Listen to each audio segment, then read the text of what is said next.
അടുത്ത നമ്മുടെ ഗോകുല പ്രാർത്ഥന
ചണ്ടമേളങ്ങളോ ഉണ്ടായിരിക്കുന്നതല്ല.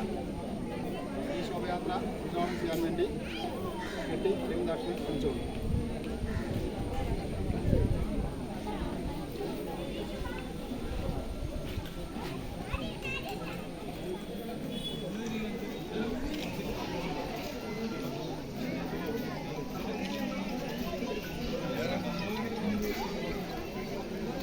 പറ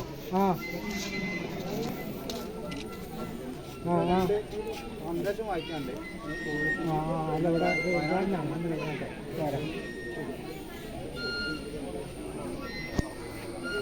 അനുശോചന സന്ദേശമാണ്.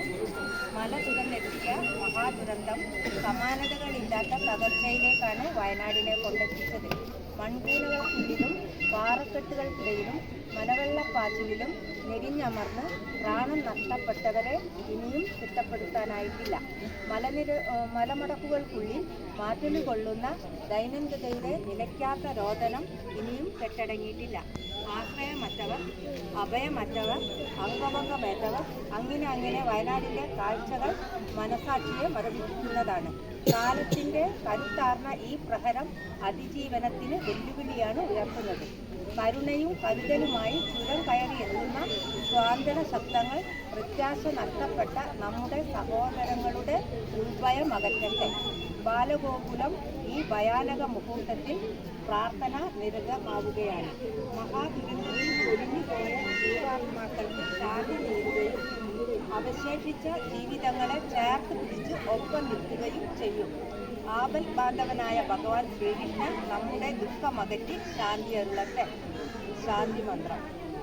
ഓം ദൗ ശാന്തി, അന്തരീക്ഷം ശാന്തി, സൃഷ്ടി ശാന്തി, ആപത് ശാന്തി, ഔഷധേയ ശാന്തി, വനസ്പതയേ ശാന്തി, വിശ്വദേവ ശാന്തി, ബ്രഹ്മ ശാന്തി, സർവം ശാന്തി, ശാന്തിരേവ ശാന്തി, സാമ ശാന്തിരോധി.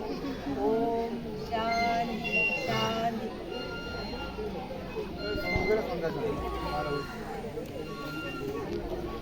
ജന്മാഷ്ടമി സന്ദേശം. പുണ്യമീ മണ്ണ് പവിത്രമീ ജന്മം. ഒരു ചെറുപുഞ്ചിരി ലോകത്തിന്റെ മഹാസങ്കടങ്ങളെ മായ്ച്ചു കളയുന്ന ചിത്രമാണ് ഭഗവാൻ ശ്രീകൃഷ്ണന്റെ കഥകളിൽ നാം കാണുന്നത്. സർവ്വചരാചരങ്ങളെയും സ്നേഹമുള്ള നൂലി കോർത്ത മണികളാക്കി ഭൂമിക്ക് സമ്മാനിച്ച വിശ്വമാനവനാണ് ഭഗവാൻ ശ്രീകൃഷ്ണൻ. പുണ്യമീ മണ്ണ് പവിത്രമീ ജന്മം എന്നതാണ് ഈ വർഷത്തെ ജന്മാഷ്ടമി സന്ദേശം. മണ്ണ് നമുക്ക് അന്നപൂർണേശ്വരിയായ അമ്മയാണ്, അഭയവരതയായ ദേവിയാണ്, വിശ്വനാഥന്റെ മൂലപ്രകൃതികൾ പ്രത്യക്ഷേണ വിളങ്ങുന്ന ഭൂമിയായി എന്നത് മലയാളിയുടെ പരിസ്ഥിതി സൂക്തമാണ്. മണ്ണിൽ കളിച്ചു വളരണം, മണ്ണിൽ എഴുതി പഠിക്കണം. ബാല്യം സഫലമാക്കാനുള്ള വഴി മണ്ണ് തന്നെയാണ്. പിറന്ന മണ്ണ് പെറ്റമ്മ തന്നെയാണ്. ആ മണ്ണിന് വേണ്ടി ജീവിക്കുകയും മരിക്കുകയുമാണ് കർത്തവ്യം. ഭഗവത്ഗീത പകർന്ന കർമ്മയോഗമാണ് മാതൃഭൂമിയുടെ സ്വാതന്ത്ര്യത്തിന് വേണ്ടി പോരാടാൻ പ്രേരണയായത്. ഭാരതം എന്ന പുണ്യഭൂമിയോടുള്ള ഭക്തി ഹൃദയത്തിൽ പ്രകാശിക്കുമ്പോഴാണ് നാം ഭാരതീയരാവുന്നത്. ഭഗവാൻ ശ്രീകൃഷ്ണൻ വിശ്വരൂപമെടുത്ത 2 സന്ദർഭങ്ങൾ ഓർമ്മിക്കാം. മണ്ണ് തിന്ന കണ്ണന്റെ വായി വിശ്വം മുഴുവൻ പ്രകാശിച്ചു. പ്രകൃതിയെ അറിഞ്ഞും സേവിച്ചും സ്നേഹിച്ചും ജീവിക്കുമ്പോൾ നമ്മളും വിശ്വത്തോളം വളരും. കുരുക്ഷേത്ര ഭൂമിയിൽ നഷ്ടപ്പെട്ട മണ്ണ് തിരിച്ചു പിടിക്കാൻ പോരാടുന്ന പാർത്ഥന് മുന്നിലാണ് ഭഗവാൻ വിശ്വരൂപം പ്രദർശിപ്പിച്ചത്. രാഷ്ട്രം ഒന്നാമത് എന്ന ചിന്തയാണ് സ്വന്തം ബന്ധങ്ങൾക്കപ്പുറം വളരാൻ പൗരനെ പ്രാപ്തനാക്കുന്നത്. മാതാഭൂമി പുത്രോഹം പ്രതിജ്ഞ എന്ന വൈദിക മന്ത്രം നമുക്ക് വെളിച്ചമാവണം.